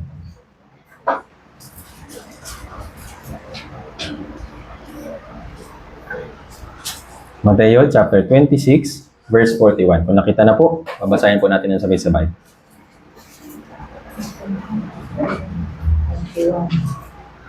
Mateo chapter 26, verse 41. Basahin po natin sabay-sabay. 3, 2, 1. Kayo'y maging handa at manalangin upang hindi kayo madaig ng tukso. Ang espiritu ay tunay na nagnanais, subalit ang laman ay mahina. Sabi dito, kayo'y maging handa at manalangin. Bakit? Kasi nga may mga tukso na darating. Para magawa natin malampasan yun, kailangan natin ng panalangin. Kailangan natin ng paghahanda at pananalangin. Dahil nga yung tukso ay siguradong dadating sa atin. Ngayon, sabi dito, para daw hindi tayo madaig ang tukso, kailangan natin ng panalangin. Tukso nino? Tukso ni Satanas, tukso ng sanlibutan, tukso ng ating katawan. Kailangan po natin ng panalangin. Bakit? Yung espiritu ay tunay na nagnanais, subalit ang laman ay mahina. Yung ating katawan, yes, sanay na hanapin yung mga kasalanan. Kumaga parang magnet. Yung ating katawan na mamagnet sa kasalanan. Naintindihan po. Pero para ma-resist natin yung pwersa na yun na naglalapit sa katawan natin sa kasalanan, kailangan natin ng panalangin. Naintindihan po.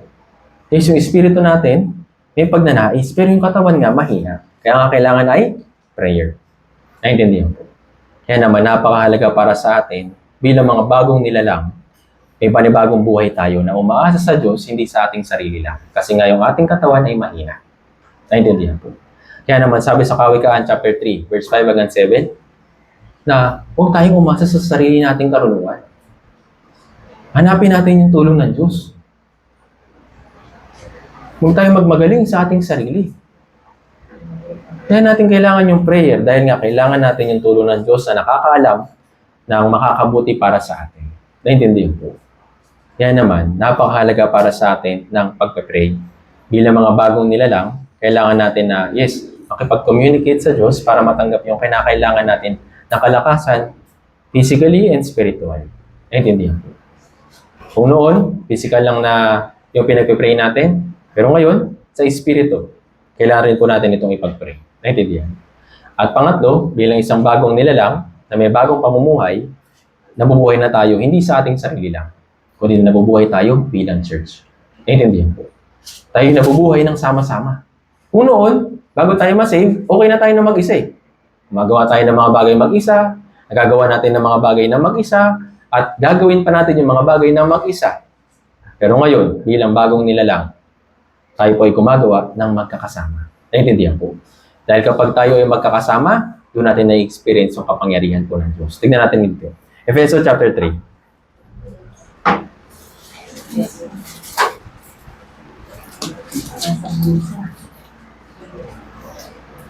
Efeso chapter 3, verse 20.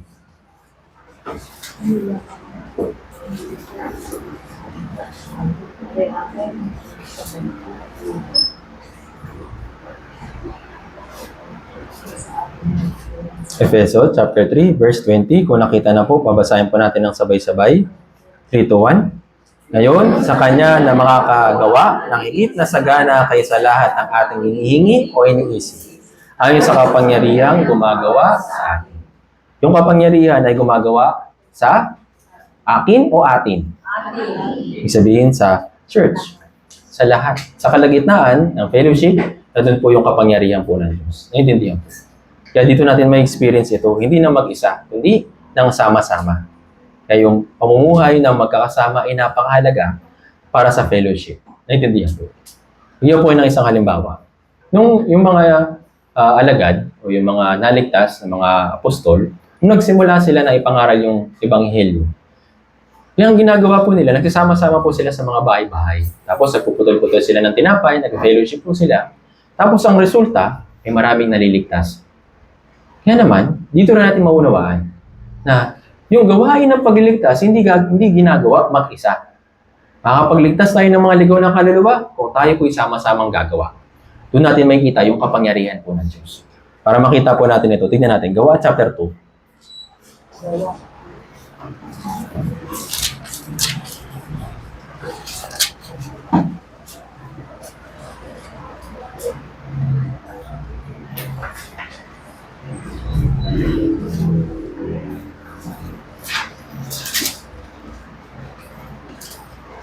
Basahin po natin mula verse 42 hanggang 46.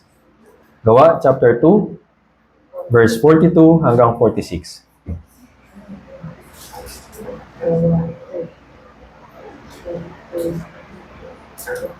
Okay, nakita na po. Basahin po natin ng sabay-sabay. Verse 42 hanggang 46, 3, 2, 1. Nanatili silang matibay sa turo ng mga apostol at sa pagsasama-sama sa pagpuputol-putol ng tinapay at sa mga panalangin. Dumating ang takot sa bawat tao at maraming kababalaghan at tanda ay nangyari sa pamamagitan ng mga apostol. At ang lahat ng mga nananampalataya ay magkakasama at ang kanilang ari-arian ay para sa lahat. Ipinagbili nila ang kanilang mga ari-arian at ang mga kayamanan at ipinamahagi sa lahat ayon sa nangangailangan ng bawat isa. At araw-araw, habang sila ay magkakasama sa templo, sila nagputol-putol ng tinapay sa bahay-bahay at nagsasalo-salo ng may galak at tapat na puso, na nagpupuri sa Diyos na nagtatamo ng lugod sa lahat ng mga tao. At idinaragdag sa kanila ng Panginoon araw-araw ang mga naliligtas. So, noong time po na ito, kabababa lang po ng Espiritu Santo sa kanila. At gumawa sila ng mga kahangahangang bagay. So, nakapag-evangelize po sila ng 3,000 tao noong time po na yun. Ngayon, paano po nila yung nagawa? Una, nanatili sila ng matibay sa mga turo ng apostol sa pagsasama-sama at pagpuputol-putol ng mga tinapay at sa mga panalangin. So yung words of God, prayer, at fellowship. Then, ano po yung magiging resulta?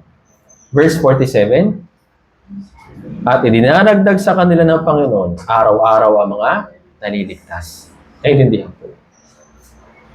Kaya naman yung word, yung prayer, yung fellowship, yes, kailangan po natin itong pagsikapan na gawin. Kailangan natin na sama-samang gawin. Sama-sama na mag-aaral ng salita ng Diyos, sama-sama mag-pray, sama-samang mag-fellowship. Din, tutulungan din tayo ng Diyos na idagdag yung mga naliligtas araw-araw. Naintindihan? Kaya naman sila, kahit na yung mga apostol, may kapangyarihan sila na mag-evangelize, pero hindi nila ito nagawa mag-isa. Naintindihan po. Si Pablo, isa po siya sa mga naging apostol dito po sa Biblia. At siya po, kumilos yung Diyos sa kanya. Pero hindi lang sa kanya. Meron siya mga nakasama na mga brothers and sisters na gumawa para sa kalooban ng Diyos para ma-evangelize yung mas marami pang mga ligaw na kaluluwa nung panahon niya. Naintindihan? Kaya naman, ganoon din para sa church. Sa panahon po natin ngayon, bilang bagong nilalang, meron tayong pamumuhay sa salita, meron tayong bagong pamumuhay sa panalangin, meron tayong bagong pamumuhay sa pagsasama-sama. At yung bago nating tungkulin, bago nating purpose kung bakit tayo nabubuhay, ito po yung pag-evangelize. Naintindihan po. Kaya naman, napakahalaga para sa atin na maunawaan na tayo po yung bagong nilalang. Dahil nga tayo yung bagong nilalang, meron tayong bagong kailangan gawin. Ano po ito? Sa salita, sa panalangin, sa fellowship, at evangelism. Naintindihan po. Yung mga ligtas, may pakialam ba sa kaluluwa ng iba? Wala, mamatay man sila dyan, o kung kasakit man sila dyan, wala silang pakialam. Nakatuon na sila sa kanilang sarili. Pero ngayon na tayo ng mga naligtas, hindi na po tayo ganun. Inaalala na natin yung mga tao sa paligid po natin na baka sakaling sana maligtas din sila. Naintindihan po? Ito po yung puso ng isang bagong nilalang. Ngayon, check mo yung puso mo. Kung ikaw ay talagang naligtas, mayroong bagong puso. Sa iyo na ibinigay yung Diyos. Ano ito? Puso para sa evangelism. Naintindihan po? Yung sabi sa Biblia, sa awit, hindi ako mamamatay kundi mabubuhay at lahat ng mga gawa ng Panginoon ay sasalaysay. Hindi ito instant. Ito po yung normal kung mauunawa natin kung ano yung kaligtasan. Kaya mas pipiliin na natin na mabuhay pa ng mas matagal pa dito sa mundo. Hindi para lang sa physical, hindi para lang sa katawan, kundi para mas matulungan pa yung mga ligaw na kaluluwa sa paligid po natin. Naintindihan po. Tandaan po ninyo, yung oras, hindi natin napipigilan. Yung kamatayan, ganun din. Yung pagdating ng Panginoon, hindi rin. Kaya kung magwawalang bahala tayo dun sa tungkulin na ibinigay ng Diyos para sa atin, maraming mga tao na mapapahamak sa impyerno. Kaya ano po yung bagong utos sa atin bilang bagong nilalang? Tingnan natin. Mateo chapter 28.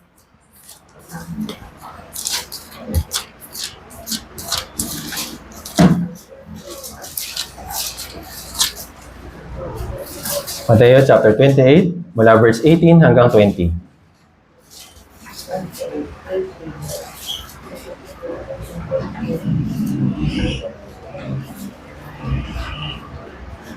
Mateo chapter 28, verse 18 hanggang 20. Kung nakita na po, babasahin natin sabay-sabay. Okay, basahin po natin ng sabay-sabay. 3, 2, 1. Lumapit si Jesus at sinabi sa kanila, Ang lahat ng otoridad sa langit at sa ibabaw ng lupa ay ibinigay na sa akin. Kaya sa paghayo ninyo, gawin ninyong alagad ang lahat ng mga bansa. Bautismo ninyo sila sa pangalan ng Ama, ng Anak at ng Espiritu Santo. At turuan silang sundin ang lahat ng mga bagay na inutos ko sa inyo. At narito, ako'y kasama ninyong palagi hanggang sa katapusan ng. Ito po yung bagong utos sa atin ng Diyos. Ano po ito? Tulungan yung mga tao na sila ay maligtas. Hindi lang doon natatapos. Tulungan sila na lumago. Naintindihan po. Parang sa pamilya, di ba? Pagkatapos ba na may panganak na yung baby, wala nang pakialam yung magulang? Yung panibago silang tungkulin na kailangan gawin. Tama po ba? Kakainin, alagaan. Ngayon, anong tungkulin ng mga naunang kapatid? Hayaan lang yung baby.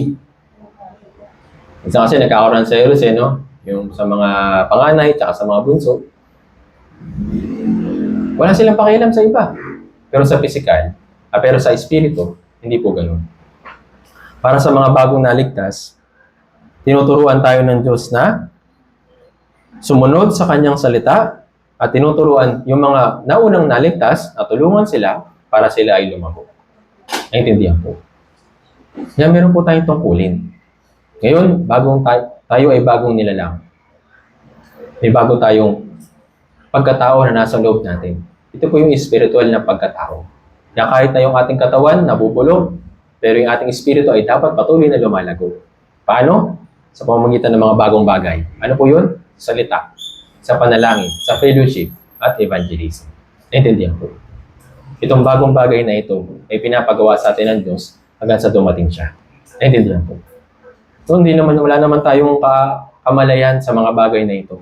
Pero nga tayo bagong nilalang, kaya nga may mga bagong bagay na tayo dapat gawin bilang isang Kristiyano. Naintindihan po. Kaya naman, nais ng Diyos na tulungan yung mga tao sa paligid natin. Kaya binigyan niya na tayo ng iba't ibang mga tungkulin. Tingnan po natin ito. Kawikaan chapter 24.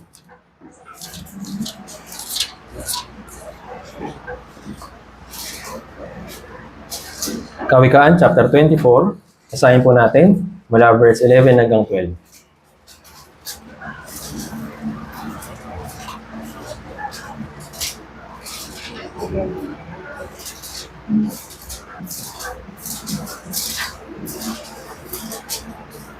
Kawikaan, chapter 24, verse 11 hanggang 12.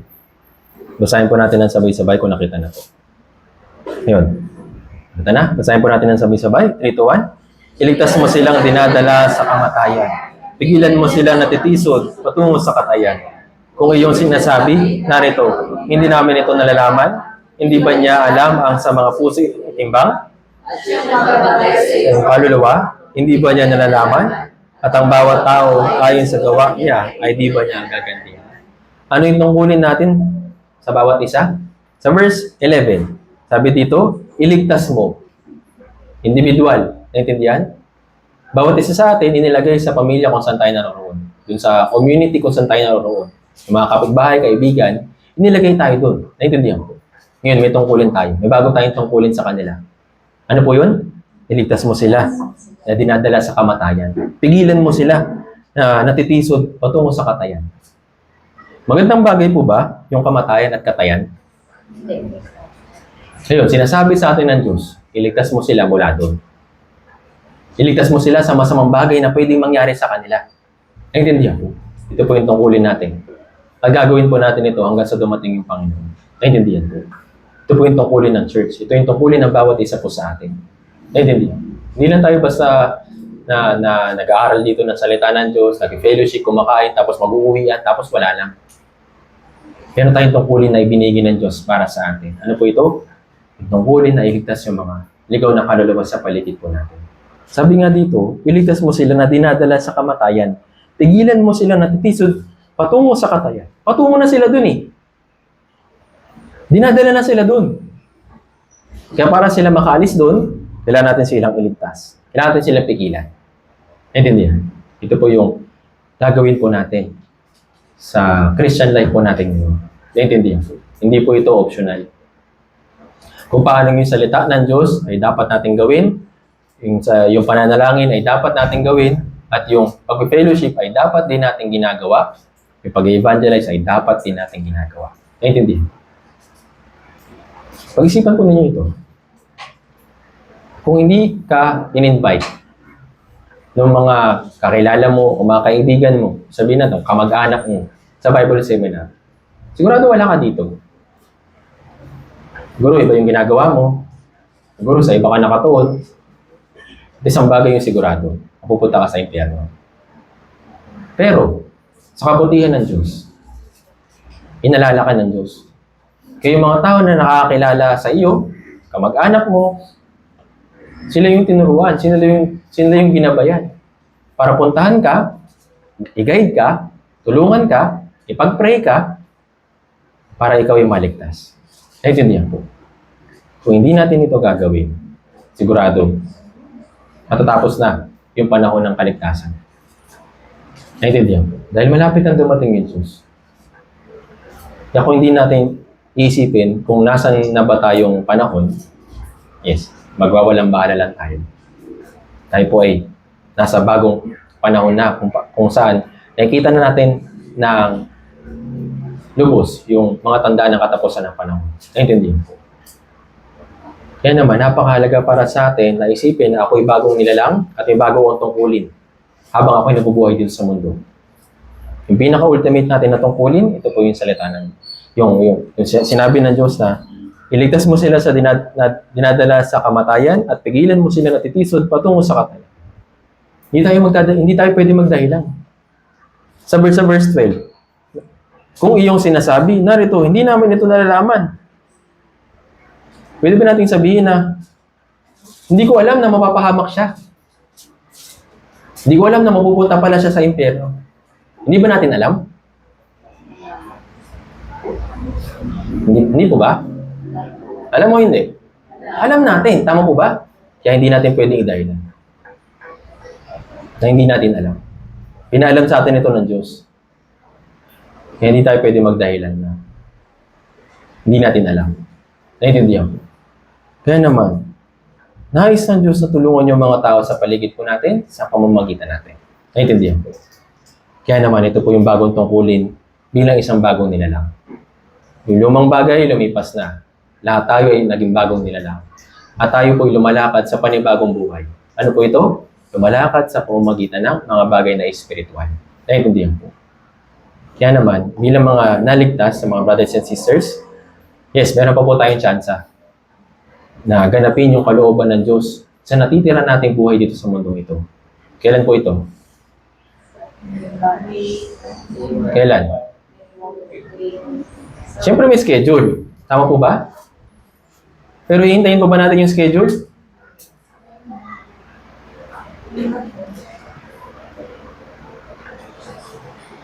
Sa lalong madaling panahon, kailangan natin silang tulungan. Tingnan po natin ito. Ikalawang Timoteo chapter 4.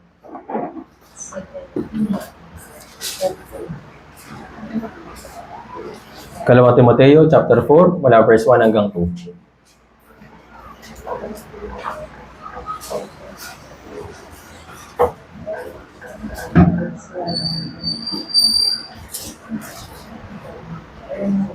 Basahin po natin. Ikalawang Timoteo, chapter 4, verse 1 hanggang 2. Basahin po natin sabay-sabay. 3, 2, 1. Sa Diyos at sa Kristo Jesus, na siyang mahatol sa mga buhay at sa mga patay, at sa pamamagitan ng kanyang pagpapakita at sa kanyang kaharian, ay inaatasan kita. Ipangaral mo ang salita. Magsikap ka sa kapanahunan at sa di kapanahunan. Magtuwid ka, manaway ka, mangaral ka na may buong pagkatsaga at pagtuturo. Sinasabi dito na, sa harapan ng Diyos at ni Kristo Jesus, inaatasan kita na ipangaral mo ang salita. Magsikap ka sa kapanahunan at sa di kapanahunan. In season and out of season. Intindihan po. Yes, may chance po ulit tayo para sa scheduled na summer retreat. Pero hindi po pwedeng isipin natin na, sa summer retreat ko na lang din siya i-invite. Summer retreat ko na lang siya tutulungan. Sa summer retreat ko na lang siya susuyuin. Sabi dito, sa kapanahunan at sa di kapanahunan. Naintindihan po. Ibig sabihin sa lahat ng pagkakataon. Kung mayroong pagkakataon na tayo bigyan ng Diyos na makausap, maimbitahan yung mga kaibigan, kamag-anak, kakakilala natin para makinig ng salita ng Diyos para sila rin maligtas. palagi natin i-grab po ito. Naiintindihan po. Dahil hindi habang buhay, may pagkakataon sila. Kaya naman, nais ng Diyos na sama-sama natin itong gawin. Gagawin po natin ito sa batch 3 at ipinapanalangin ko po personally na sana maligtas yung mas marami pang mga ligaw na kaluluwa. At hindi lang yun. Pinagpipray ko rin po na sana yung mga brothers and sisters ng Santa Rosa Church ay sama-sama pong magtipon. Naiintindihan po. Gaya po ng binanggit ko po kanina, yung fellowship, doon natin makikita yung kapangyarihan ng Diyos ng sama-sama. Kumikilos sa kapangyarihan sa atin. Naiintindihan po. Kaya kung gusto po ninyo ma-experience yung kapangyarihan ng Diyos para sa pagliligtas sa mas marami pang ligaw na kaluluwa, maaaring yung kaibigan, kamag-anak, o kakilala po ninyo. Sana po, lahat po tayo ay makibahagi sa summer retreat. Naiintindihan po. Hindi po porket hindi po natin batch, hindi na natin iisipin na, ay, hindi ko naman yung batch. Kaya, hindi na ako sasama. Yun po ay batch natin. Naiintindihan po? Batch ng church. Para itry na makapag-evangelize ng mas maraming pagkakataon. Actually, napakaganda nga ng pagkakataon na ito. Imagine po ninyo, kung hindi binigay yung pagkakataon na ito ng batch 3, paano kung sa batch 3, yun na lang yung huling pagkakataon dun sa mga mahal niyo sa buhay o mahal natin sa buhay? Paano kung batch 1 at batch 2 lang tapos na?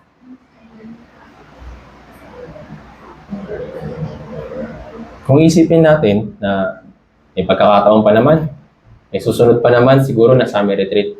Actually, yun din po yung panalangin ko. Sana may susunod pa. Pero ako ba yung masusunod? Yung kagustuhan ba natin yung masusunod? Hindi. Yung kalooban ng Diyos ay mananatili. Kung ito na yung time, o huling pagkakataon na ibinibigay niya sa atin para makapag-invite, makapag-akay ng mga ligaw na kaluluwa, sana gawin na natin yung lahat ng ating mga kaya. Naintindihan po.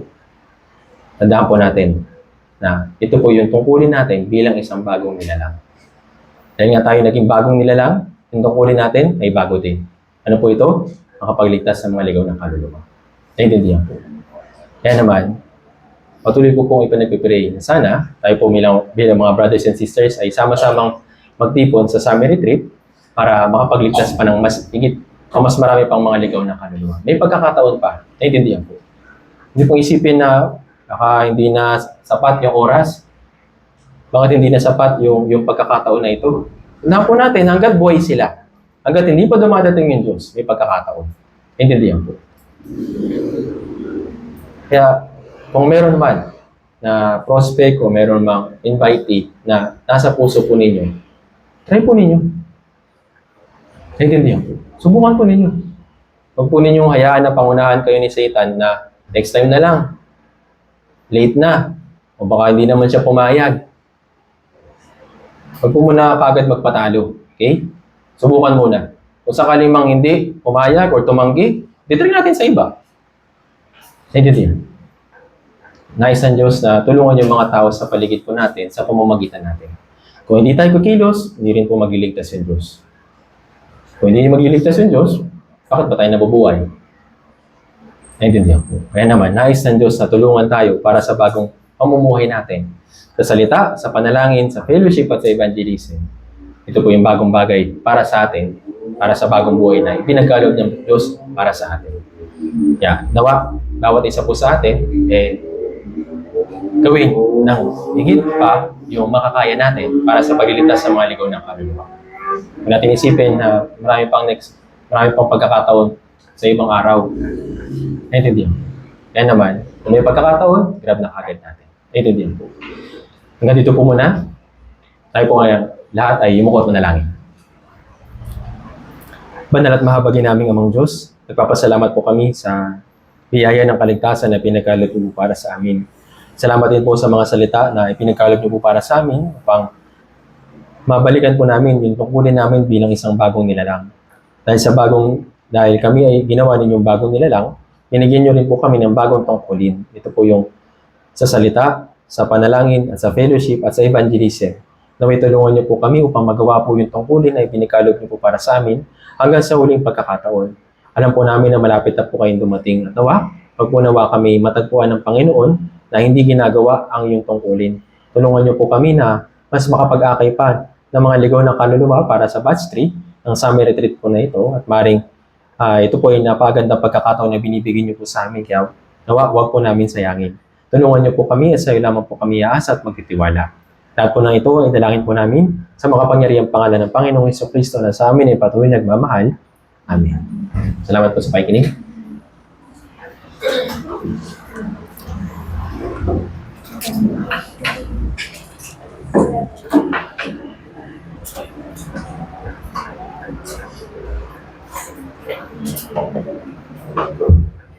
Ano po sa ating pinatapos? Tayo po ka na imawit ng awit sa page 98, page 98. Standing on the promises.